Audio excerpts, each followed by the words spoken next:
berdoa sekali lagi untuk pemberitaan firman Tuhan di tempat ini. Biarlah Roh Kudus menyertai firman yang akan diberitakan. Kami bersyukur Tuhan, Kau ada di tengah kami. Roh Kudus, datanglah, penuhi setiap hati kami dengan lawatan Roh Kudus-Mu. Kami merindukan Roh Kudus dicurahkan di tempat ini atas gereja-Mu Makedonia di tempat ini. Bangkitkan setiap kerohanian kami yang saat ini terbuka di hadapan Tuhan. Setiap kerohanian kami yang saat ini sedang mengalami tertidur ataupun mengalami kematian rohani, Engkaulah ya Roh Kudus yang akan membangkitkan dan membangunkan setiap kerohanian kami. Biarlah lawatan-Mu turun, api surga membakar setiap hati kami. Rohani kami, roh kami akan menyala-nyala. Dan kami siap Tuhan untuk dipakai menjadi alat kemuliaan. Kami mau Tuhan, kami rindu menjadi obor-obor Allah di akhir zaman. Terima kasih Tuhan Yesus. Biarlah setiap kuasa-kuasa roh jahat, roh-roh kegelapan, roh-roh teritori, roh agamawi tunduk di bawah kaki Tuhan Yesus. Di dalam nama Tuhan Yesus, oleh kuasa darah-Mu yang kudus, kami berdoa dan mengucap syukur. Amin. Amin. Puji Tuhan, saudara. Terima kasih. Terima kasih atas kesempatan yang diberikan kepada saya, kepada kami, tim dari TWC Ministry. Ini sudah kali yang kedua atau ketiga di tempat ini ya. Pertama saya ucapkan terima kasih pada Bapak Gembala Gereja MCM Makedonia Church Ministry di bawah Sinode GSJPBI. Senang sekali bisa berada di tempat ini dan berjumpa dengan Bapak Ibu Saudara. Terima kasih buat Pak Pendeta Osbron dan Ibu Elis dan juga Bapak Pendeta Markus. Senang bisa bertemu dan berkenalan dengan Bapak Pendeta Markus ya.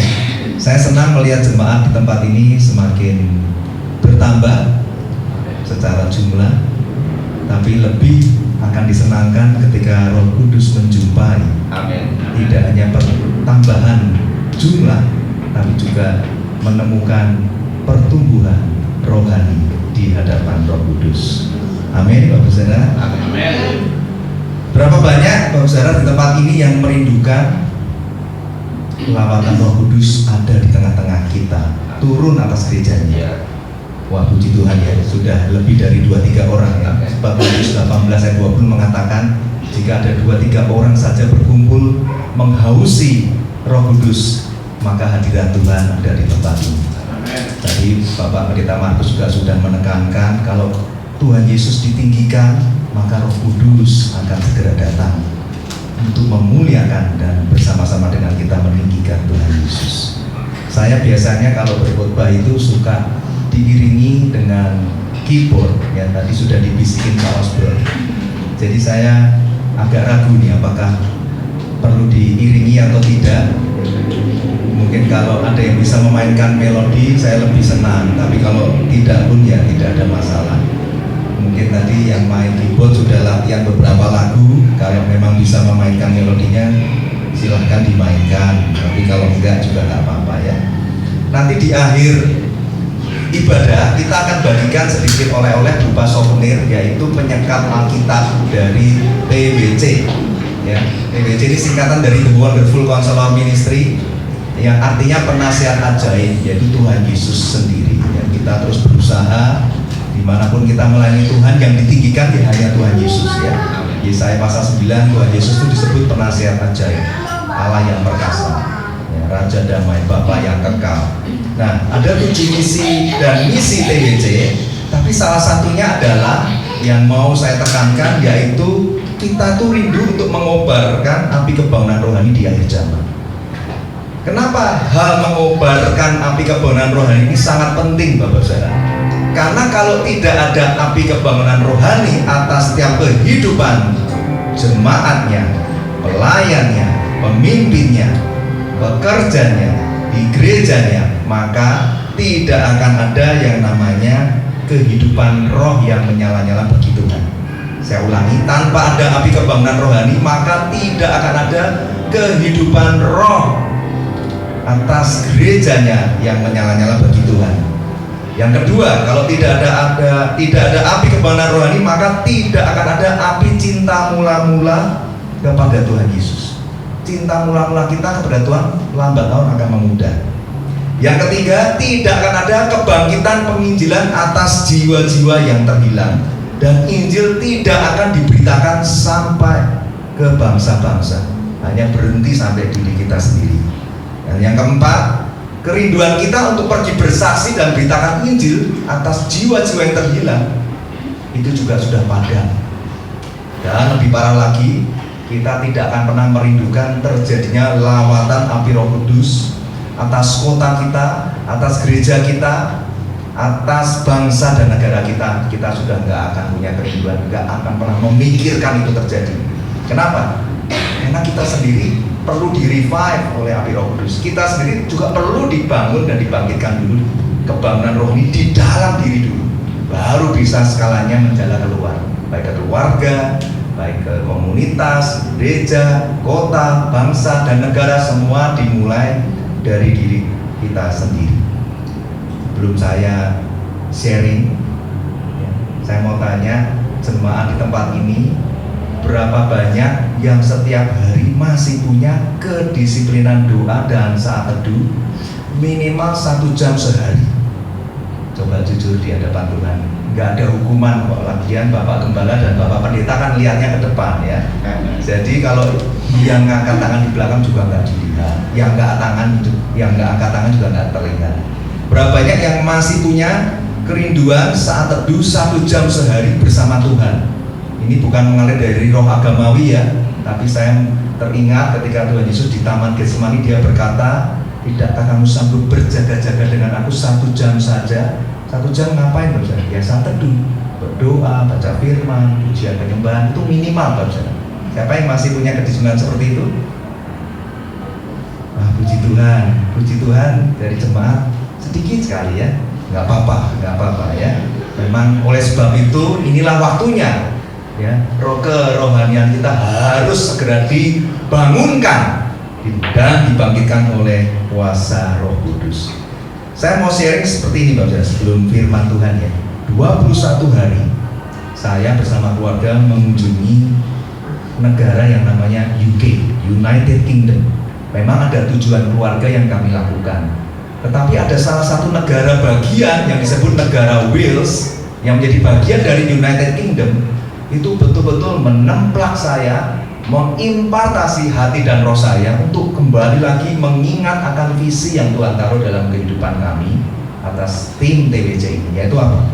Mengobarkan api kebangunan rohani dimanapun kami diutus Tuhan. Nah, kalau ini perdananya, karena kami baru pulang kurang lebih 3 hari 4 hari yang lalu, berarti Makedonia ini mendapatkan privilege dari Roh Kudus. Amin. Api yang dari Wales itu harus ada di tempat ini, harus menyambar jemaat, para pelayan, para pemimpin harus terima api Roh Kudus. Supaya apa? Kebangunan rohani harus menyala. Bawa pulang api kebenaran ini bagi keluarga Anda, bagi komunitas Anda, bagi atas gereja Anda di tempat ini. Amin. Apa sih yang menarik dari Wales? Kalau Bapak Saudara mempelajari sejarah gereja-gereja dan sejarah kebangunan rohani di Wales, itu ada kisah nyata terjadi sebuah lawatan Roh Kudus dalam skala yang begitu besar, yang begitu mengagumkan. Bukan hanya sekedar Anda dengar KKR, event yang besar dari gereja A, gereja B, pendeta A, pendeta B, itu masih skala yang kecil saudara. Yang terjadi di Wales itu kebangunan rohani yang sangat dahsyat. Kenapa saya katakan sangat dahsyat? Demikian ceritanya. Ada seorang tokoh yang sangat luar biasa, sangat fenomenal di tahun 1904. Namanya adalah Evan John Roberts. Ya, sering disingkat namanya Evan Robert ya. Dia itu seorang pemuda yang lahir dari pasangan yang namanya Henry dan Hannah Robert. Kedua orang tua ini memang sudah hidupnya cinta Tuhan, takut sama Tuhan. Dididik anak ini, anak bungsu Evan Robert ini dididik dalam aliran keluarga Kristen, yaitu alirannya Calvinis Metodis. Jadi Bapak Saudara bisa tahu ya, gereja Calvinis Metodis itu kurang lebih ya seperti Presbyterian, seperti itu ya. Saya ngomong seperti ini bukan untuk mengkotak-kotakan, cuma menceritakan bagaimana Evan Robert ini dididik dalam keluarga Kristen yang kebetulan mereka beribadah di gereja Calvinis Metodis.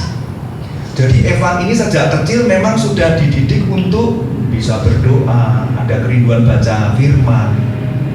Nah, di usia yang ke-13 tahun, Evan ini mengalami perjumpaan pribadi dengan Tuhan Yesus. Dan ini menjadi momentum yang sangat penting dalam kehidupannya. Oleh sebab itu Bapak Ibu Saudara juga harus cek nanti, kapan terakhir Anda mengalami perjumpaan pribadi dengan Tuhan Yesus. Karena itu yang akan mengubah kehidupan Anda, yang tidak akan pernah Anda lupakan seumur hidup Anda.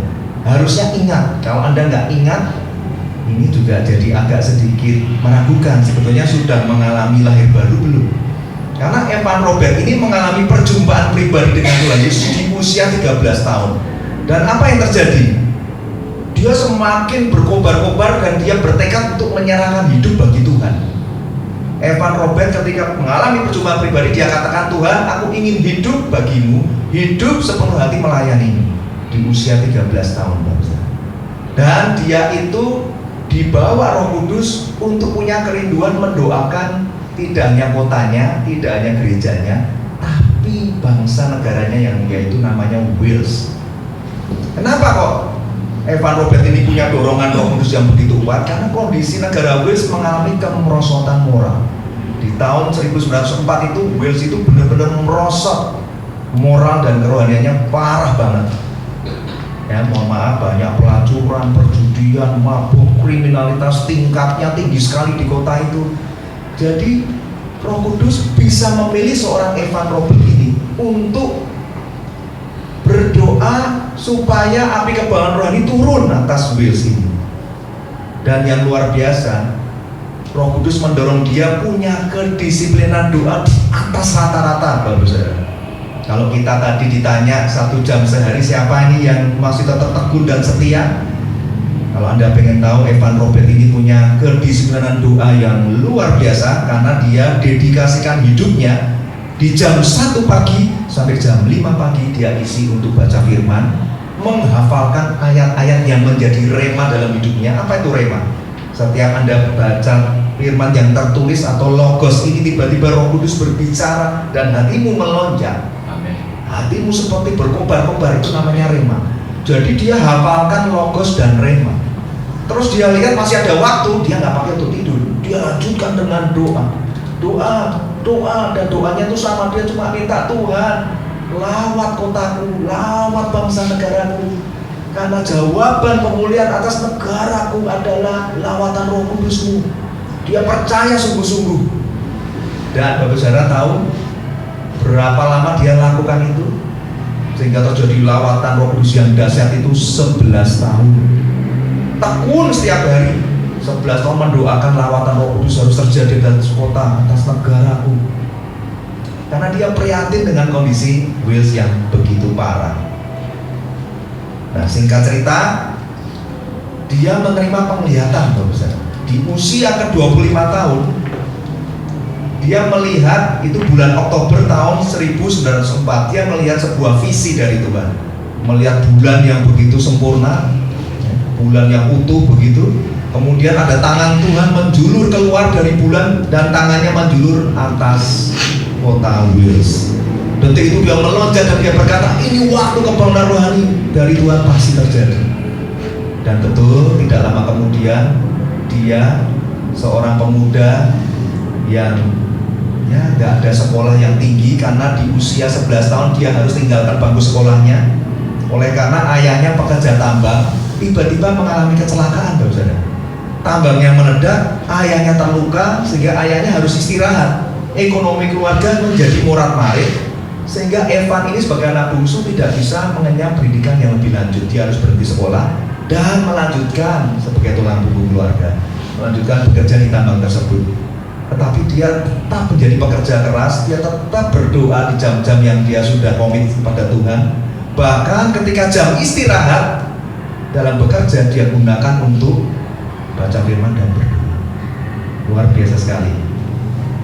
Nah, di usia yang ke-25 tahun ketika penglihatan terjadi dan dia yakin akan digenapi, pendeta atau gembala tempat dia biasa beribadah, gerejanya yang disebut Moriah Chapel. Nah, itu yang kebetulan saya kunjungi. Saya lupa beritahu ke multimedia untuk tampilkan fotonya ya, tapi saya pernah kirim ke Pak Osborn. Itu gerejanya betul-betul gereja yang ikonik ya, sangat tua begitu. Dan saya juga merasakan berdiri di mimbar di tempat Evan itu berdiri. Jadi pendetanya itu digerakkan Roh Kudus untuk kamu harus beri kesempatan anak muda itu untuk berkhotbah. Nah tapi dia nggak sekolah teologi ya. Kurang lebih terjadi perdebatan, nah, tapi gembalanya ini taat karena ada dorongan yang kuat. Dan pendeta ini mendatangi pemuda itu, si Evan dipanggil dan dikatakan begini, Evan, saya lihat kamu itu beda dengan pemuda yang lain. Kamu membatasi dirimu dengan pergaulan yang bebas. Kamu betul-betul menjaga hidupmu dan sangat ekstrim sekali dalam berdoa dan membaca firman. Apa yang membuat kamu melakukan seperti itu? Sepertinya kamu betul-betul kehilangan masa kecilmu, masa remajamu. Apa yang membuat kamu melakukan itu? Evan menjawab, semua ini karena dorongan Roh Kudus. Pendetanya kaget dan dia bilang, kalau begitu saya beri kesempatan kamu hari Minggu kamu berkhotbah ya. Evan kaget, tapi dia sudah berkobar-kobar karena sudah melihat visi bahwa kebangunan rohani akan terjadi kalau ini memang caranya Tuhan. Dia siap. Nah begitu hari Minggu tiba, di sanalah awal kebangunan rohani terjadi, dimulai dari Moriah Chapel, gereja tempat dia bertumbuh. Ketika dia berkhotbah, Bapak Saudara, itu gereja yang Bapak Ibu saya bisa tahu lah, karena alirannya kan memang masih aliran Calvinis Metodis ya, jadi teduh gitu. Dia berkhotbah, ada dorongan Roh Kudus untuk menyampaikan 4 hal, dan 4 hal ini yang menjadi kunci kebangunan rohani terjadi. Dan itu semua tanpa persiapan, dia khotbah tanpa catatan, semua mengalir oleh karena dorongan Roh Kudus. Apa yang dia khotbahkan? 4 hal ini adalah 4 kunci atau 4 rahasia terjadinya api kebangunan rohani yang dahsyat, yang luar biasa. Kenapa skalanya saya bilang besar, beda dengan KKR-KKR yang diadakan di Indonesia? Karena terjadi pertobatan 150.000 orang di jalan-jalan raya. Anda bisa bayangkan, orang sedang jalan di pinggir jalan, tiba-tiba dilawat Roh Kudus, nangis di pinggir jalan, lari mencari gereja, rindu untuk berdoa, mencari Alkitab. Toko-toko yang namanya bioskop tutup, tempat perjudian tutup, bar tutup, pelacur-pelacur bertobat ikut pendalaman Alkitab. Kriminalitas turun, polisi nganggur, Bapak Saudara. Itu pertobatan yang sejati. Kita belum pernah lihat lawatan skala kebangunan rohani yang sebesar itu. Sampai menjalar ke Amerika, muncul kebangunan rohani di Azusa Street. Itu cikal bakalnya dari Wales, Bapak Saudara. Di tahun 1906, seorang pekerja tambang lagi. Saya sampai heran tanya Roh Kudus, Wales yang kau pakai Evan pekerja tambang. Azusa Street di California juga William J. Seymour, orang berkulit hitam, juga bekerja tambang. Kenapa Tuhan yang dipakai adalah orang-orang biasa yang dalam tanda petik seperti orang tidak terpelajar? Kenapa Tuhan pakai jadi tokoh kebangunan rohani? Azusa Street itu juga benar-benar mengerikan, Bapak Saudara. Orang-orang di jalanan itu dilawat Roh Kudus, tidak ada yang khotbah. Mengerikan sekali itu, lawatan skalanya besar. Dari Amerika berkobar-kobar sampai ke Rusia, sampai ke Irlandia, sampai ke Inggris, sampai ke Cina, ke Korea, ke India. Belum sampai ke Indonesia, Bapak. Hanya ada seorang misionaris yang pernah diutus ke Indonesia, Anda tahu ya, sampai di kota Sowe, NTT. Tahun 1965 sempat terjadi kehebohan, tapi hanya sebentar. Air berubah jadi anggur, orang mati dibangkitkan, orang berjalan di atas air. Bukan orang Indonesia yang dibangkitkan jadi pengobar kebangunan rohani, tapi misionaris yang datang. Apakah kita punya kerinduan seperti Evan dan seperti J. Seymour? Tuhan pakai orang biasa, Bapak Saudara, tapi yang punya hati mau dipakai Roh Kudus untuk skala yang luar biasa. Apa 4 hal tadi, Bapak Saudara, yang dikhotbahkan oleh Evan John Robert atas dorongan Roh Kudus? Yang pertama, dari setiap dosa yang tersembunyi. Wow, spesifik sekali. Semua yang saya sharingkan ini hasil wawancara saya dengan sekretaris gereja. Ya, ada fotonya juga, saya ketemu, dia ngomong bahasa Inggris, saya dengerin, dan saya coba rangkum untuk saudara. Yang pertama dia bilang, Evan itu mengkhotbahkan tentang akui semua dosa yang kau sembunyikan, yang hanya engkau dan Tuhan yang tahu. Ini artinya begini, Bapak Saudara, kalau Anda menyadari ada 10 dosa di hidupmu dan Roh Kudus sudah menemplak sampai ke dalaman hatimu, tapi Anda hanya mau mengakui 9. Ada 1 yang masih Anda eman-eman disayang-sayang, janganlah, ini kan enak dosanya. Itu artinya Anda belum mau taat untuk mengakui semua dosa yang tersembunyi. Dia bilang begini, akui, sesali, dan sadari semua dosa yang kau sembunyikan di hadapan Tuhan. Bertobat sungguh-sungguh, buang semua pencetus dosamu itu. Apa pencetus dosa? Karena di tempat itu banyak kasus-kasus perjudian, orang-orang mabuk, jadi dia buang pencetusnya. Makanya nggak laku yang namanya bar, tempat perjudian itu tutup, bangkrut bangsa. Yang laku cuma toko rohani, karena Alkitab jadi barang langka di tempat itu. Orang berburu cari Alkitab pada saat itu. Yang kedua, yang pertama tadi tentang akui sesali dosa, yang kedua ini tentang dia katakan, saya jadi lupa ini, karena ada 4. Buang semua ketidaktaatan dan ketidakpercayaanmu atas semua janji firman Tuhan. Yang seringkali kita meragukan, saudara, janji firman Tuhan yang tertulis di Alkitab, itu kan di perjanjian lama, itu kan di perjanjian baru. Masa sih masih bisa terjadi di zaman sekarang? Evan tegaskan, buang semua keraguan-raguanmu, ketidakpercayaanmu atas semua janji firman Tuhan yang tertulis di Alkitab. Nah, dia pegang 1 yang selalu dia tidak pernah lupakan. Saya sudah catat, sebentar saya carikan. Yaitu dia berkata begini, mintalah maka kamu akan menerima, carilah maka kamu akan mendapat, ketuk pintu akan dibukakan bagimu. Nah, ayat itu yang dia pegang teguh dalam hal dia meminta supaya Roh Kudus dicurahkan. Lukas 11 ayat 9-13. Nanti Anda bisa baca ya. Saya baca yang ayat ke-13. Ini janji firman Tuhan yang dia pegang teguh. Dia tanpa ragu sedikit pun dalam doa kebangunan rohani, hanya ini yang dia selalu deklarasikan iman percaya dia. Jika kamu yang jahat tahu memberi pemberian yang baik kepada anak-anakmu, apalagi Bapamu yang di surga, Ia akan memberikan Roh Kudus kepada mereka yang meminta kepadanya. Jadi dia klaim dengan imannya di setiap jam-jam doa dia bilang, Tuhan, aku minta Roh Kudus, sebab kalau aku mencari pasti mendapat. Itu yang dia perkatakan terus, dia tanpa sikut ragu. Makanya dia betul-betul menerima jawaban doa, betul-betul terjadi api lawatan Roh Kudus karena dia meminta itu. Dan ini jadi firman Tuhan digenapi atas Wills melalui seorang tokoh yang sederhana tapi betul-betul punya hati yang luar biasa.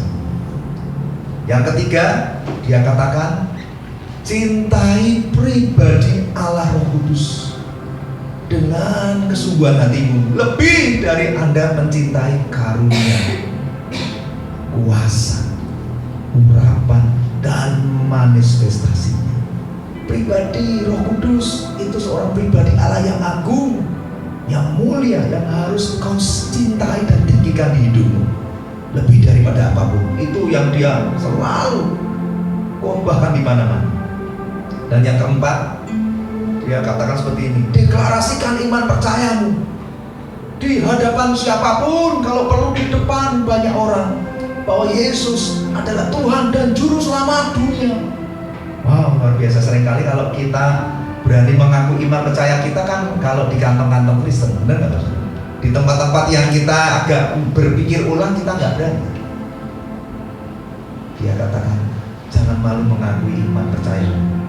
Nyatakan iman dengan berani bahwa Yesus adalah Tuhan, Juru Selamat dunia.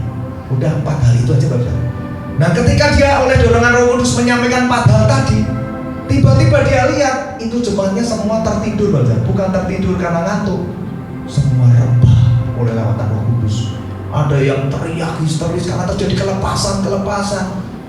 Ada yang menangis dan hancur hati. Jadi benar-benar terjadi brokenness, hati yang hancur itu melawat gerejanya. Jadi Bapak kembalian bingung, heran, ini apa yang terjadi?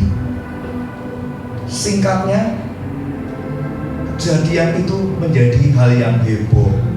Mulailah terdengar gereja-gereja lain di negara Wales atas peristiwa yang dilakukan oleh Evan bersama Roh Kudus. Dan Evan mulai banyak panggilan untuk berkhotbah di gereja-gereja Wales. Jadwal dia berkhotbah makin banyak, saudara.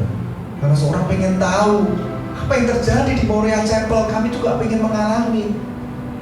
Singkatnya dia diundang dan Bapak saudara, khotbahnya tanpa persiapan, nggak punya catatan, karena yang dikobarkan ya 4 itu lagi. 4 hal itu saja terus-menerus yang dia khotbahkan. Dan saya diceritakan ada pernah dia dipanggil khotbah. Jadi pelayannya sudah bilang, kami persilakan hambanya untuk maju ke depan seperti tadi saya dipersilakan. Dia tetap duduk, saudara. Apa nggak bikin kita salah tingkah? Dia tetap duduk dan dia katakan, tolong worship leadernya terus sembah Tuhan. Mending kalau sembah Tuhan tambah 1 lagu, suruh nambah 1-2 jam, karena dia bilang belum waktunya saya maju ke depan dan berkhotbah. Jadi worship leadernya disetrap, saudara, suruh sembah Tuhan, nungguin pengkhotbahnya, pembicaranya siap untuk maju ke depan.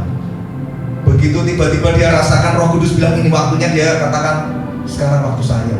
Jadi di-cut, tiba-tiba dia langsung datang ke mimbar. Dia hanya bilang begini, Bapak Ibu Saudara, percayakah saat ini Tuhan ada di tengah-tengah kita? Semua berseru, kami percaya. Dia ulangi lagi, apakah Anda sungguh-sungguh percaya Tuhan ada di tengah-tengah kita? Kami sungguh percaya. Terus apa yang dia lakukan, saudara? Terus dia hanya bilang seperti ini, kalau begitu kalian tidak butuh saya, Roh Kudus ada di sini. Dia pulang. Begitu dia keluar dari pintu, semua rebah dilawat Roh Kudus. Nangis, terjadi pertobatan luar biasa. Roh Kudus berurusan pribadi lepas pribadi, tanpa lewat manusia, tanpa lewat Evan. Makin heboh lagi, Bapak Saudara. Wartawan dari berbagai negara mulai berdatangan, pengen tahu apa sih yang terjadi, kok terjadi kehebohan. Gereja-gereja dipenuhi oleh petobat-petobat baru, petobat-petobat yang sungguh-sungguh pertobatannya tuh gak masuk akal gitu, Bapak Saudara. Kok sedemikian luar biasa, tanpa harus khotbah, tanpa harus konseling yang capek-capek, yang begitu berat. Orang terjadi kelepasan dengan sendiri dan haus cari Tuhan. Itu kalau bukan kebangunan rohani yang besar karena api lawatan Roh Kudus yang dahsyat, tidak mungkin bisa terjadi, Bos. Hamba Tuhan terbatas. Pak Pendeta Osborne, Pak Pendeta Markus juga ngerti namanya pelayanan kelepasan itu melelahkan. Saat didoakan, dia nangis-nangis, guling-guling, muntah-muntah, komit, besok nggak akan melakukan lagi, akan tinggalkan dosa, nggak mau simpan kepahitan, nggak mau simpan barang-barangnya setan. Nggak sampai sebulan sudah Pak Pendeta Osborne ditelepon lagi, Pak, tolong doakan saya lagi, Pak. Begitu lagi. Anda butuh lawatan Roh Kudus yang dahsyat. Ketika dia datang melawatmu, kelepasan, pembebasan pasti akan terjadi. Amin, Bapak Saudara. Amin. Dan wartawan yang meliput, tidak hanya sekadar meliput, tiba-tiba dia terbang dan jadi meliput. Karena dia dilawat Roh Kudus. Jadi Anda bisa bayangkan, dihitung di tahun 1904 sampai 1907, total kebangunan rohani jutaan manusia, Bapak Saudara, bertobat tanpa harus capek-capek undang pembicara dan pengkhotbah. Roh Kudus terus melawat dengan dahsyatnya. Dan kita harus bersyukur, Bapak Saudara, kalau nggak ada Evan John Robert, mungkin Injil nggak akan diberitakan sampai ke penjuru dunia. Terus menjalar, merambat begitu hebat. Kita harus punya kerinduan yang sama, Bapak Saudara. Di setiap saat teduh dia cuma ada 2 pertanyaan saja yang dia selalu ngomong sama Roh Kudus. Dia katakan begini, apa yang Tuhan Yesus lakukan? Dan yang kedua dia katakan, apa yang aku sudah lakukan buat engkau ya Tuhan Yesus. 2 itu terus, dia terobsesi dengan 2 pertanyaan itu terus. Apa yang sudah aku lakukan buat Tuhan Yesus? Apa yang aku lakukan? Itu membuat dia makin radikal buat Tuhan. Maka dia dikenal sebagai pemuda yang gila Tuhan. Ya julukannya gak enak ya, karena ekstrim sekali. Dia dibilang kamu tuh kayak orang sinting, orang gila Tuhan, orang gila beragama. Tapi memang Tuhan pakai orang yang gila untuk mempertobatkan jutaan orang. Tuhan pakai orang yang gila untuk membawa api kebenaran rohani sampai ke negara-negara lain. Amin, Bapak Saudara. Seberapa besar Bapak Saudara tempat ini saat ini juga rindu bisa dipakai seperti Evan Modern. Kalau Anda berpikir, itu kan hamba Tuhan, saya sudah bilang, pekerja tambang 11 tahun sudah harus bekerja, nggak bisa lanjut sekolah. Teringat Kisah Para Rasul 4 ayat 13, multimedia bisa bantu keluarkan. Kalau Anda masih butuh dikasih bukti bahwa firman Tuhan berkata yang sama, kita bisa lihat Kisah Para Rasul 4 ayat 13. Sudah, Anda harus bertobat dan percaya bahwa Tuhan tidak pernah pakai orang yang pandai. Bukan berarti yang pandai nggak dipakai Tuhan ya. Jangan dipelintir ya. Saya katakan bahwa untuk menggugurkan semua pemikiran-pemikiran yang keliru, bahwa Tuhan memakai orang biasa yang tidak terpelajar. Nah ini dimunculkan ini, itu gerejanya. Kebetulan sudah selesai acaranya, jadi fotonya di depan pagar. Tapi foto-foto yang di dalam ada, cuma saya belum sempat kirim. Kisah Rasul 4 ayat 13 dimunculkan. Kisah 4 ayat 13. Ketika sidang mahkamah itu melihat keberanian Petrus dan Yohanes, orang biasa yang tidak terpelajar, heranlah mereka. Anda tahu kejadian itu? Petrus seorang nelayan, orang biasa. Kalau nelayan, Anda jangan pernah berharap, oh dia jangan-jangan sudah profesor itu, udah S2, S3 lah. Nelayan zaman dulu mana ada sekolah, Pak Saudara. Mungkin SD juga nggak lulus itu. Petrus dan murid-muridnya, Tuhan panggil orang-orang biasa aja, tapi yang punya hati yang mau, yang dicari hati yang mau, bukan hati yang merasa mampu. Justru di dalam segala kelemahan kita, kuasa Tuhan akan dinyatakan. Amin. Nah, multimedia masih cari, kalau sudah ada yang ketemu bisa bantu bacakan supaya jemaat lebih diteguhkan. Bukan karena saya mengada-ngada ya, tapi memang ayat berkata seperti itu. Nah, ketika sidang itu melihat keberanian Petrus dan Yohanes dan mengetahui bahwa keduanya orang biasa dan tidak terpelajar, heranlah mereka. Ini yang Tuhan mau kerjakan dalam kehidupan baca. Bertobat. Kalau Anda selalu berpikir, Tuhan nggak mungkin pakai aku, siapa bilang? Itu perkataan iblis, itu perkataan setan yang buat Anda kecil hati, dan Anda terus hidup dalam dosa-dosa, dan Anda terus hidup di dalam kemalasan rohani, ketiduran rohani, kekeringan rohani, bahkan berakhir pada kematian rohani. Hati-hati Bapak Saudara. Anda tahu definisi dosa? Anda tahu Bapak Saudara? Kalau Anda ditanya, apakah Anda tahu definisi dosa? Seringkali dosa itu identiknya apa Bapak Saudara? Orang yang melanggar perintah, aturan, hukumnya Tuhan. Sederhana ya, namanya dosa pasti ada pelanggaran, maka disebut dosa. Tapi Anda pernah dengar nggak Bapak Saudara? Definisi dosa yang dalam arti istilah Yunaninya adalah hamartia. Ya, pasti Bapak Pendeta di sini sudah paham ya, jemaat perlu diedukasi. Dosa yang dalam arti hamartia ini itu adalah kejatuhan dosa yang sangat serius. Apa itu hamartia? Kalau Anda lihat di Perjanjian Baru, sebab upah dosa ialah maut. Kata dosa ini bahasa aslinya hamartia. Itu melenceng, artinya hamartia itu melenceng dari sasaran, melenceng dari target, melenceng dari tujuan, melenceng dari ketetapan dan kehendak Allah atas hidup.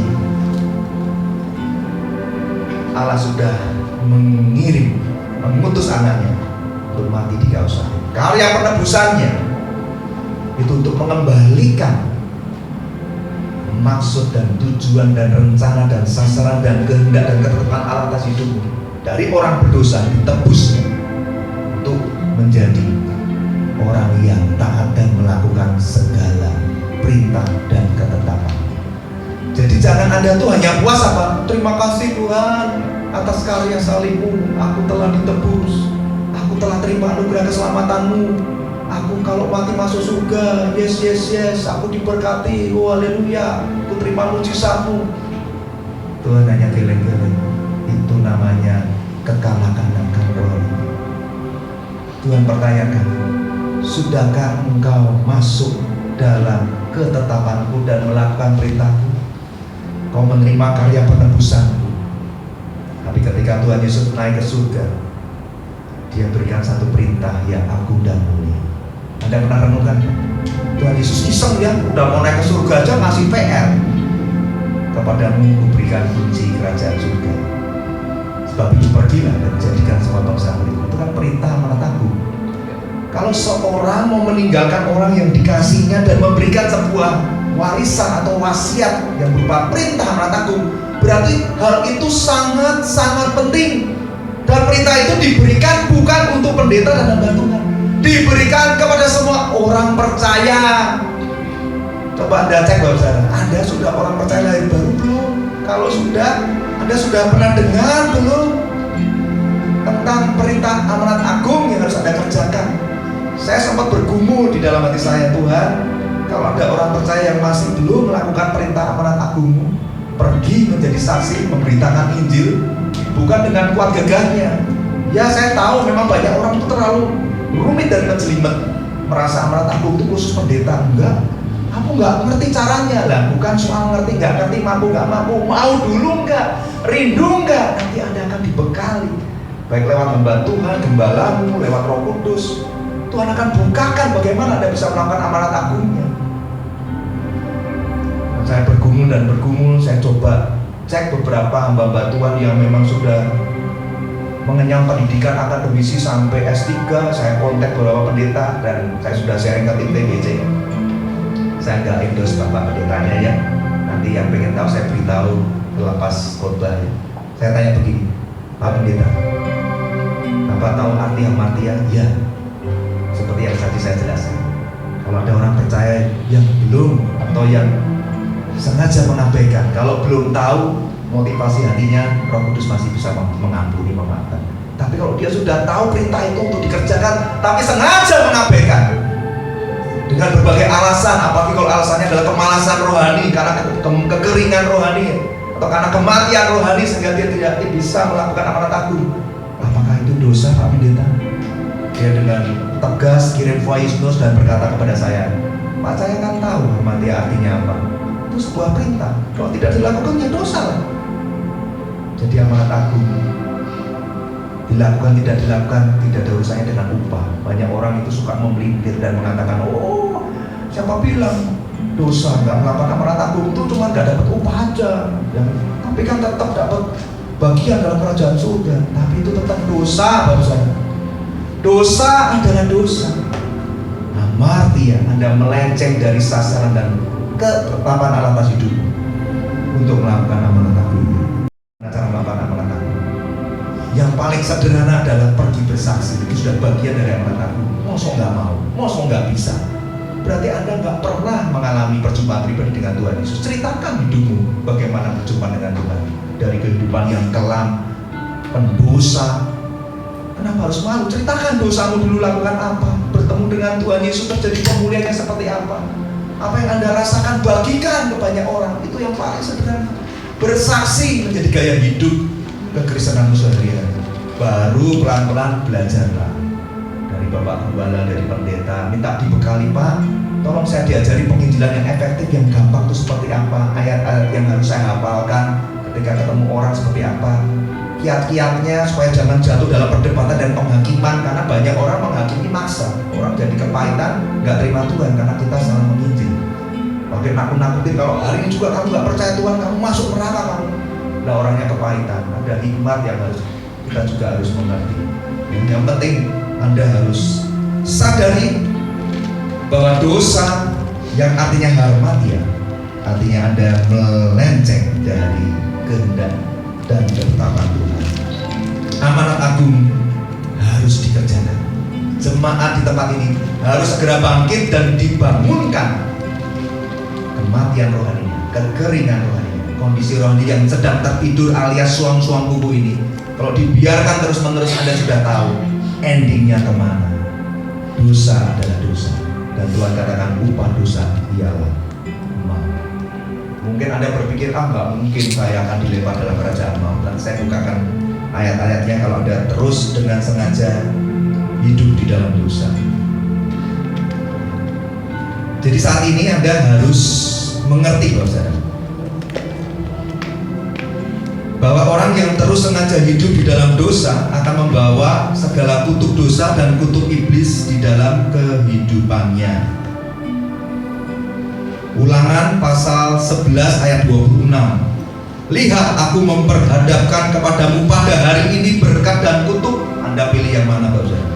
berkat apabila kamu mendengarkan perintah Tuhan Allahmu yang kusampaikan kepadamu pada hari ini, dan kutuk jika kamu tidak mendengarkan perintah Tuhan Allahmu dan menyimpang dari jalan yang kuperintahkan kepadamu pada hari ini dengan mengikuti Allah lain yang tidak kamu kenal. Kita sudah tahu ya, Amrat Agung itu perintah. Anda mau taat atau tidak itu keputusan hatimu. Tapi ini khotbah memang keras, gak enak. Tapi percayalah, ini saya gak sembarangan menyampaikannya. Saya pun dalam perenungan dan hamba Tuhan ini cukup dapat divalidasi pernyataannya. Dia katakan dengan tegas, ya kalau tidak lakukan ya dosa. Saya kaget. Wow, mari saudara, kita harus lakukan. Tapi saya nggak ngerti caranya, wong saya aja nggak saat ini sedang mengalami banyak problem. Ya karena Anda hidup dalam beban dosa, bahan masalah hidup. Anda perlu ditolong dan dilepaskan pada hari ini, supaya rohmu menyala-nyala, supaya benih kebangunan rohani itu mulai terjadi atas kehidupanmu, Bapak Saudara.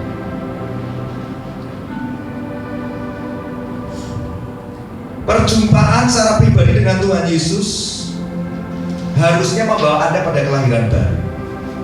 Dan kalau itu sudah Anda alami, berarti Anda sudah tidak lagi hidup dalam kutuk dosa dan kutuk iblis. Kutuk iblis itu apa, Bapak? Di Ulangan 11 dan Ulangan 28 nanti Anda bisa baca sendiri. Ada kutuk kegagalan, ada kutuk sakit penyakit, ada kutuk kekalahan, kutuk nenek moyang, kutuk kematian, kutuk penolakan, kutuk kemiskinan, kutuk kesialan, dan masih banyak lagi. Tapi kalau orang yang sudah tahu dalam hatinya bahwa saya sungguh-sungguh percaya pada Tuhan Yesus, saya sudah lahir baru, maka Anda sudah mengecam, mengalami yang namanya Galatia 3:13. Kristus telah menebus kita dari kutuk hukum Taurat dengan jalan menjadi kutuk karena kita. Sebab ada tertulis, terkutuklah orang yang digantung pada kayu salib. Jadi Anda saat ini coba dicek, sudahkah Anda menemukan diri Anda sebagai orang percaya yang lahir baru? Kalau sudah, coba diingat-ingat kapan momentumnya.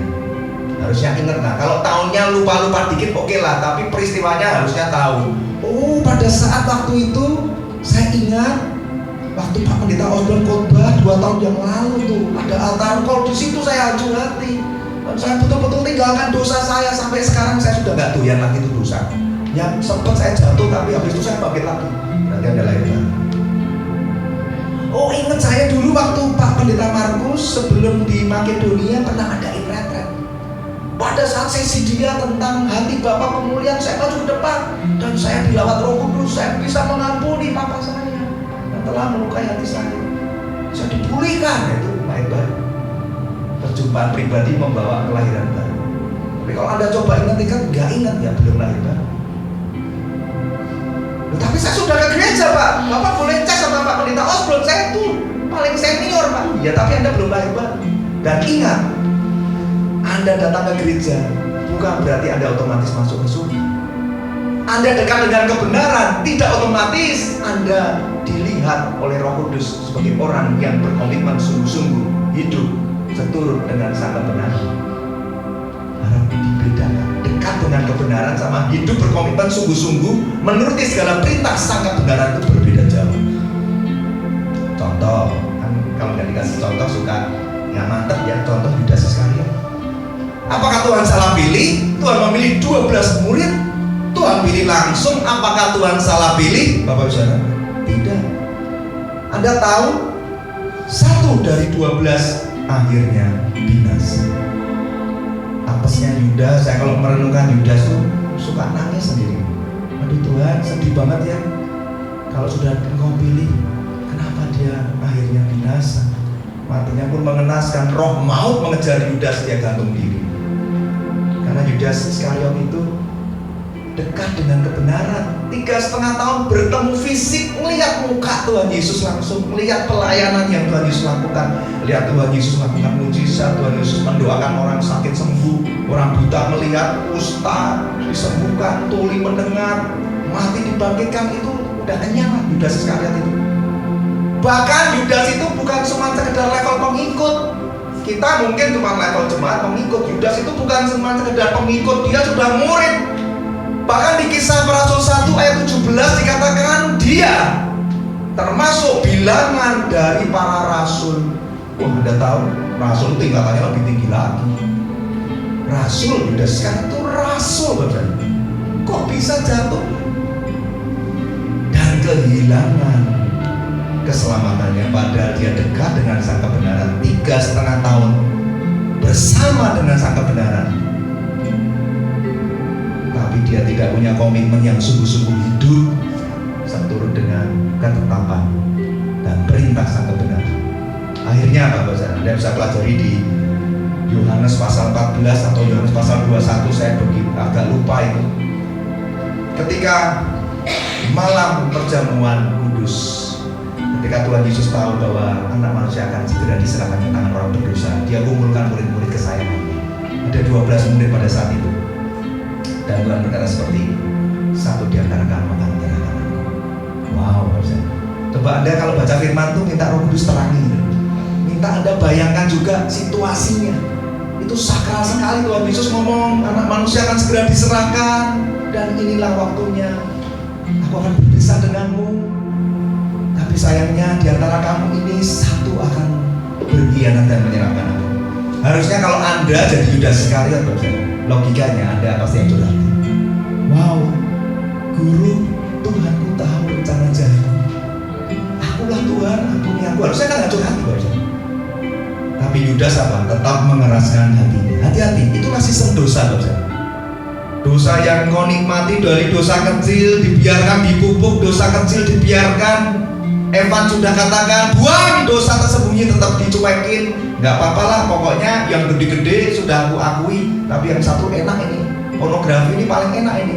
Sudahlah, Pak Osdon juga gak akan tahu. Sudahlah, aku lakukan sendiri, aku kan gak melukai orang lain. Kan kulakukannya di kamar mandi, kan kulakukannya kan di tempat-tempat panti pijat, gak ada yang tahu. Pak Pendeta Markus, kalau tahu berarti dia sama-sama dong pergi sama saya. Jadi kita itu suka seperti itu kan, hati-hati dosa tersendiri. Itu yang dilakukan Yudas. Dari dosa cinta uang, ya kan? Dia kan cinta uang, benda yang tidak jujur, suka mencuri uang dia. Melihat Tuhan Yesus diurapi oleh wanita narwastu dengan minyak yang harga 300 dinar, dia marah. Buat apa pemborosan ini? Sampai Tuhan tegur Yudas. Yudas, kamu gak perlu mengurusi wanita ini menyiapkan kuburan. Tapi sebenarnya Tuhan tahu hati Yudas itu bukan karena duitnya dia menginginkan uangnya itu, bukan karena wanita narwastu yang mengurapi Tuhan. Sudah ditegur tidak bertobat. Maka di perjamuan malam terakhir sudah ditegur dengan Tuhan Yesus dengan kalimat yang jelas, satu di antara kamu menyerahkan aku. Enggak bertobat juga. Sampai Yohanes harus ngasih kode sama Petrus. Dia katakan, Pet, yang namanya Petrus, panggilannya Petrus kan. Coba tanya Tuhan, siapa yang dimaksudkan? Apa ya, kebangetan banget ya. Dan Petrus tanya, Tuhan, siapa yang kau maksudkan? Siapakah orang itu? Itu ngeri banget ya, saudara ya. Tuhan itu menebak dosa dengan jelas. Muridnya nanya, siapa Tuhan yang kau maksudkan? Tuhan bilang seperti ini, nanti aku akan ambil roti ini dan kucelupkan di pinggan ini dan kuberikan kepadanya. Dialah yang menyerahkan aku. Udah jelas banget kan, saudara? Apa reaksi Yudas? Tetap tidak bergeming. Sistem dosa sudah menutupi, menguranginya untuk bisa mendengar sang kebenaran, untuk bisa taat melakukan perintahnya. Dia memilih tidak hancur hati, dia memilih tidak bertobat, sehingga Tuhan betul-betul mencelupkan roti dan diberikan ke Yudas. Dan Yudas bukannya bertobat tapi malah dimakan. Anda bisa baca nanti di Yohanes pasal 21 atau 14, saya agak lupa. Tiba-tiba ketika Yudas makan roti itu, dia kerasukan setan. Di ayat sebelumnya Yudas dikatakan memang sudah dirasuki iblis. Iblis merasuki pikiran Yudas dengan rencana-rencana yang jahat. Ketika Yudas makan roti, Yudas bukan hanya dirasuki pikiran, Yudas kerasukan setan. Yang tadinya cuma dirasuki di pikiran, yang harusnya bisa diterking dengan kuasa firman, tapi ketika dia makan roti, dia sudah 100% dikuasai iblis. Maka dikatakan Yudas kerasukan setan. Dari dirasuki sampai kerasukan, itulah sistem dosa. Kalau Anda tidak mau bertobat, jangan heran orang itu akan berkali-kali susah. Lepas sebentar kerasukan lagi, lepas sebentar kerasukan lagi, karena yang dirasuki di pikiran, orang tersebut gak mau bertobat sungguh-sungguh, dia kerasukan seluruhnya. Tubuh jiwa rohnya diserahkan pada setan. Itu yang dialami Yudas. Sehingga Yesus harus berkata seperti ini, segera lakukan apa yang tidak kau lakukan. Ya udah, amsyong, sialnya Yudas.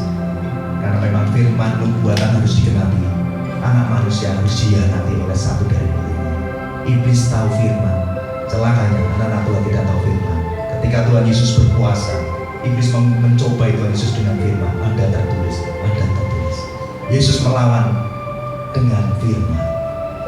Iblis tahu bahwa memang 12 orang ini satu pasti akan berkhianat. Tapi itu kan bisa terjadi, bisa jadi Yudas, bisa jadi Petrus, bisa jadi yang lain. Tapi kenapa harus Yudas? Karena mengeraskan hati. Dan murid-murid Tuhan Yesus tidak tahu bahwa mereka di dalam penampian kebinasaan karena firman nubuatan tidak pernah gagal. Memang harus ada satu di antara mereka yang berkhianat. Anda bisa bayangkan peristiwa itu mengerikan sekali. Anda pernah bayangkan nggak? Kok apesnya Yudas, kok nggak Petrus? Yudas itu kan cuma curi uang. Bendara yang tidak jujur kan dikonselingin bisa bertobat. Petrus itu kan lebih parah, Bapak Saudara. Coba renungkan. Ketika Petrus tahu bahwa Yesus disiksa, disesat, dia ketakutan. Mahkamah, orang-orang ahli agama, tentara Romawi menjumpai Petrus, dia ketakutan dan ditanya, kamu pengikut Tuhan kan? Pengikut Yesus kan? Dia katakan, enggak, aku enggak kenal dia, siapa dia, aku enggak kenal. Sampai 3 kali dia kutuki Yesus dan menghujat. Dikatakan Petrus mengutuk dan menghujat, aku enggak kenal, Yesus itu adalah disensor ya, perkataannya kasar, namanya juga mengutuk dan menghujat. Itu lebih tajam, itu lebih menyakiti hati Yesus. Tapi herannya, kenapa?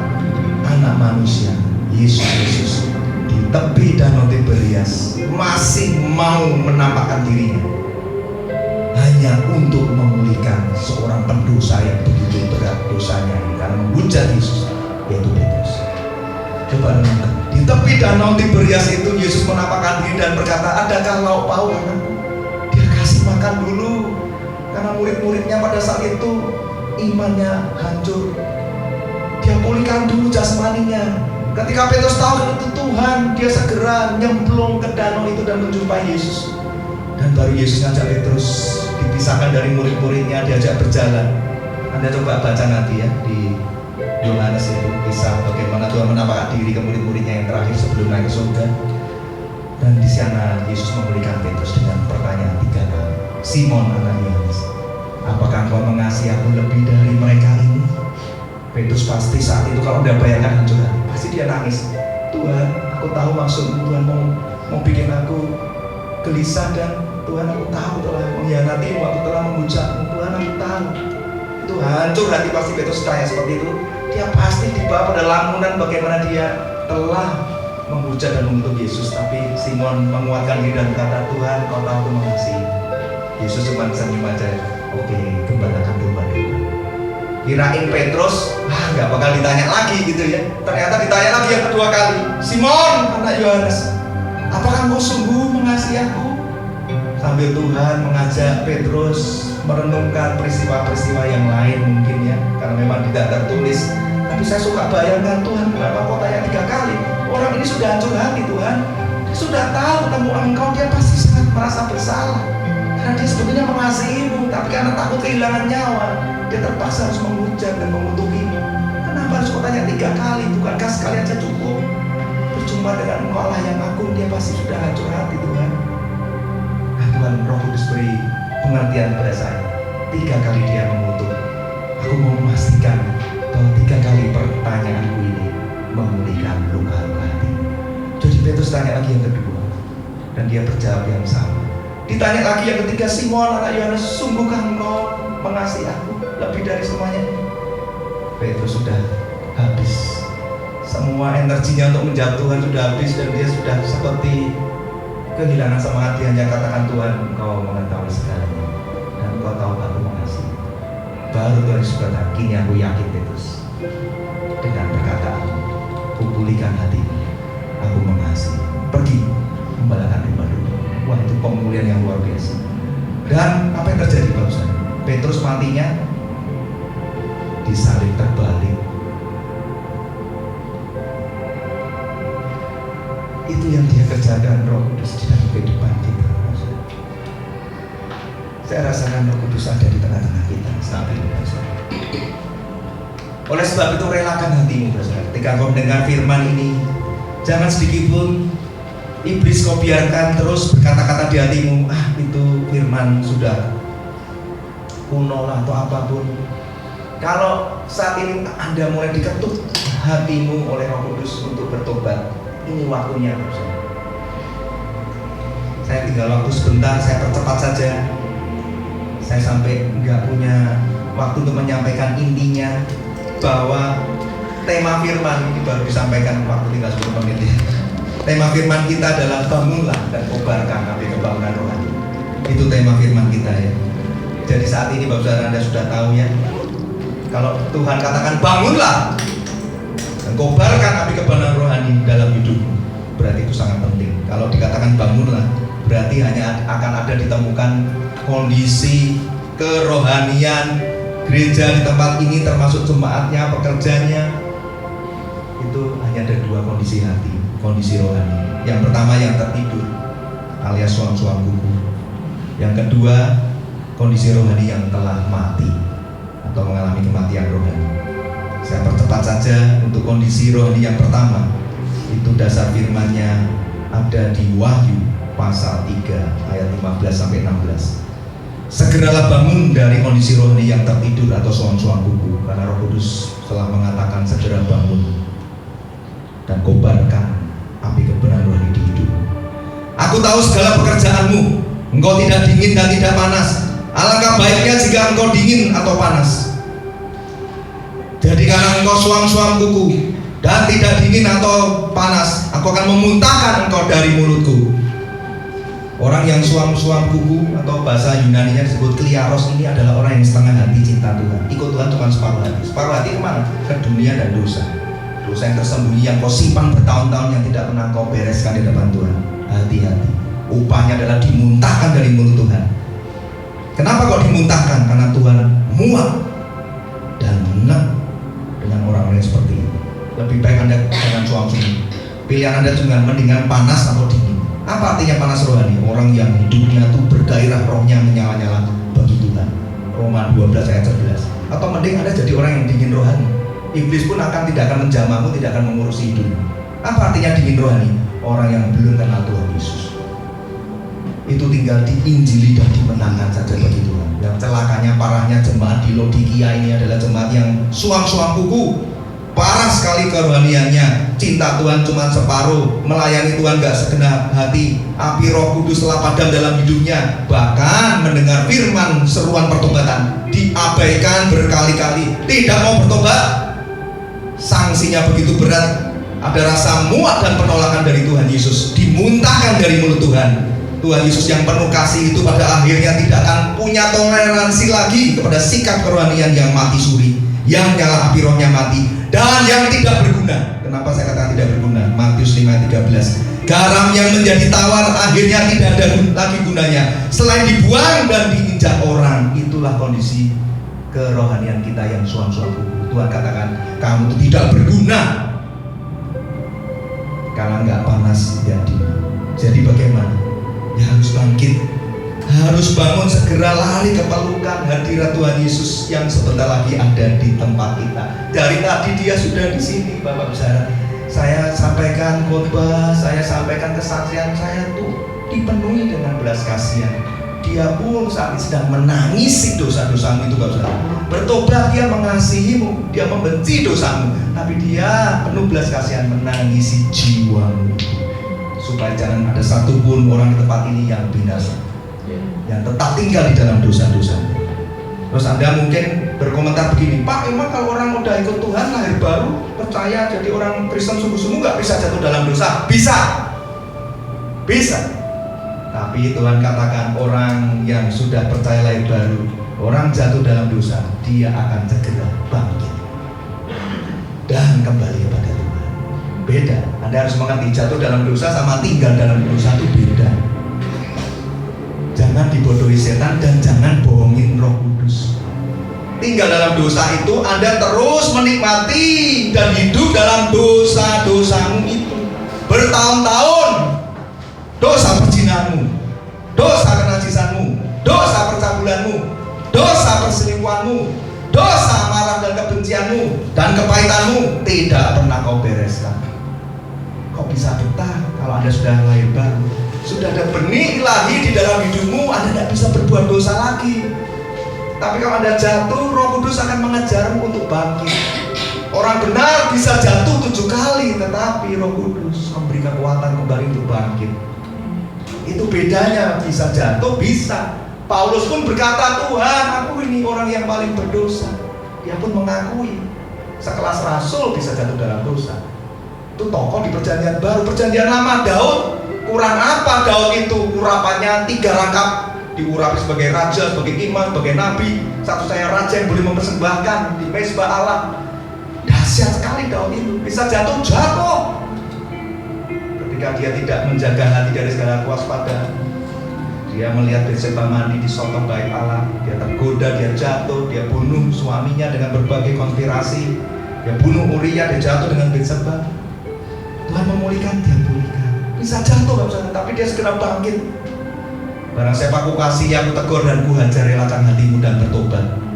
Kalau Anda jatuh dalam dosa dan Anda nggak segera bangkit, mungkin Anda nggak dihukum, Bapak Saudara, karena Tuhan mengasihimu, tapi ada hajaran Tuhan yang harus Anda terima. Mungkin Anda dibiarkan mengalami kebangkrutan usaha, kebangkrutan pekerjaanmu, sakit penyakit terus Anda hadapi, bentuk hajaran Tuhan atas hidupmu. Tapi kalau Anda bukan orang yang jatuh dalam dosa, tapi adalah Anda memang sengaja tinggal dalam dosa, ini yang mengkhawatirkan.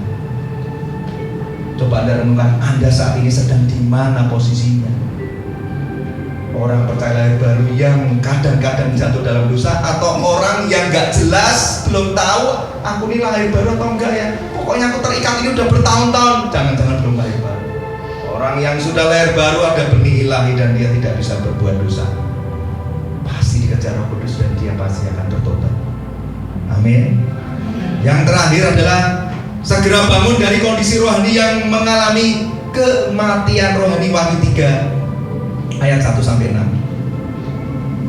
Kepada jemaat di Sardis, aku tahu segala pekerjaanmu, engkau dikatakan hidup padahal engkau mati. Bangunlah dan kuatkanlah apa yang masih tinggal yang sudah hampir mati. Sebab tidak ada satupun dari pekerjaanmu yang aku dapati sempurna di hadapan Allahku. Karena itu ingatlah bagaimana engkau telah menerima dan mendengar. Turutilah itu dan bertobatlah, karena jika engkau tidak berjaga-jaga, aku akan datang seperti pencuri dan engkau tidak tahu pada waktu mana aku tiba-tiba datang kepadamu. Tetapi di Sardis ada beberapa orang yang tidak mencemarkan pakaiannya. Mereka akan berjalan dengan aku dalam pakaian putih, karena mereka layak untuk itu. Barang siapa menang, saya ulangi, barang siapa menang, ia akan dikenakan pakaian putih. Yang demikian aku tidak akan menghapus namanya dari kitab kehidupan, melainkan aku akan mengaku namanya di hadapan Bapakku, di hadapan para malaikatnya. Siapa bertelinga, hendaklah ia mendengarkan dikatakan roh kepada jemaat-jemaat. Anda sudah tahu ya, jemaat ini orang yang mengalami kematian rohani. Sudah dikatakan mati dan hampir mati. Ini bukan pertentangan, memang kondisinya sudah mati dan hampir mati. Kondisi jemaat ini sangat parah. Maka Tuhan katakan kau sudah mati. Tapi kenapa pertama dikatakan engkau dikatakan hidup? Coba direnungkan. Siapa yang bilang seperti itu? Bukan Tuhan. Karena Tuhan bilang engkau dikatakan hidup padahal engkau mati. Tuhan itu menyatakan kamu itu jemaat mati. Mati rohani kamu di hadapan. Jadi yang bilang hidup siapa? Itu bukan Tuhan, tapi orang-orang yang mengatakan jemaat Sardis jemaat yang hidup. Ini bahaya sekali, karena penilaian orang atas jemaat di Sardis itu dikatakan jemaat yang hidup. Jadi ini kondisi jemaat gereja yang kalau dilihat oleh orang luar itu penilaiannya bagus, reputasi gerejanya mantap. Bahkan masyarakat pun mengagumi gerejanya dengan berbagai program keagamaan. Tapi sayangnya Tuhan bilang apa? Kamu itu jemaat yang mati di hadapan. Tuhan nggak bisa dibohongi. Bukan yang dilihat manusia, dilihat Allah. Manusia melihat yang di depan, yang keluar. Tuhan lihat dalam hati. Coba periksa hati hari ini. Hidup kerohanianmu saat ini seperti apa saudara? Hidup atau mati? Jangan terkesima oleh pujian manusia yang mengatakan, wah hebat ya kondisi gerejamu ya, jemaatmu ya. Lebih baik kita rendah hati dengan lutut dan air mata. Kita Tuhan yang menilai. Tuhan, kalau ada yang satu jemaat pun yang sedang mati Tuhan, aku mau Tuhan pakai aku untuk menghidupkan kembali jemaat-jemaat yang sedang mati, yang suam-suamku, supaya gereja ini apinya makin menyala, kebangunan rohani makin besar. Karena tidak satu pun ditemukan jemaat yang sedang tertidur ataupun mati rohani. Jadi 3 hal yang harus segera dilakukan apa Bapak Saudara? Tadi dikatakan apa? Siapa bertelinga, hendaklah mendengar apa yang dikatakan Roh kepada jemaatnya. Ya, jadi kalau kita saat ini sudah dari tadi dengar firman Tuhan yang menemplak dosa-dosamu, jangan keraskan hati. Yang kedua, barang siapa menang dikenakan pakaian putih. Apa pakaian putih? Pakaian kekudusan Tuhan yang dikenakan hanya ke beberapa orang. Orang ini terus sengaja lari dari berstatus dosa. Dia mau hidup sungguh-sungguh, hidup kudus di hadapan Tuhan. Dia mau bayar harga. Dia tahu bahwa ikut Tuhan itu harus bayar harga. Gak bisa terus nikmati dosa. Jadi kalau kita menang akan dikenakan pakaian putih. Kalau kalah ya nggak dikenakan. Gampang aja Bapak Saudara. Jangan kalah sama anak sekolah minggu. Sering kali baca firman itu kalau nggak tertulis letterless kita suka nggak percaya. Yang ketiga, barang siapa menang, saya ulangi, barang siapa menang, Tuhan tidak akan menghapus namanya dari kitab kehidupan. Kalau kalah, seringkali kita nggak mau jawab kan?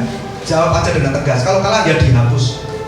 Musa saja tahu di perjanjian lama dia katakan, Tuhan kalau engkau tidak lagi mau memberikan belas kasihanmu atas bangsamu, tidak lagi memberikan penyertaanmu atas bangsamu ini, lebih baik Tuhan, murkamu jangan timpakan ke bangsamu ini, hapus saja namamu dari kitab kehidupan. Musa saja ngerti apa itu kitab kehidupan. Sejak Anda percaya sungguh-sungguh pada Tuhan, Anda sudah mulai lahir baru. Namamu ditulis dengan tinta yang lahir dari darah yang tercurah di Kalvari. Acung ditulis di kitab kehidupan. Wahyu, Julius, Linawati ditulis sendiri dengan tangan Tuhan. Dan Tuhan katakan, apakah Anda akan ditemukan sebagai pemenang di akhir zaman? Barang siapa menang, aku tidak akan menghapus namanya dari kitab kehidupan. Bagaimana kalau kalah? Hati-hati. Sudahkah namamu tercatat di kitab kehidupan? Ini sudah harus penting Anda renungkan. Saya sudah beritahu apa itu kitab kehidupan. Jadi bagaimana sikap hati kita saat ini? Kita harus bertobat, tidak ada pilihan lain. Tuhan sudah katakan, bangunlah, kobarkan api kebenaran rohani dimulai dari hidupmu. Satu persatu lebih dulu. Periksa hatimu Bapak saat ini. Periksa. Kalau Anda pengen terjadi kebenaran rohani yang besar atas keluarga, atas komunitasmu, atas gereja di tempat ini, atas kota dan bangsa, mulai dulu kebenaran rohani atas hidup. Amin. Saya undang semua bangkit berdiri.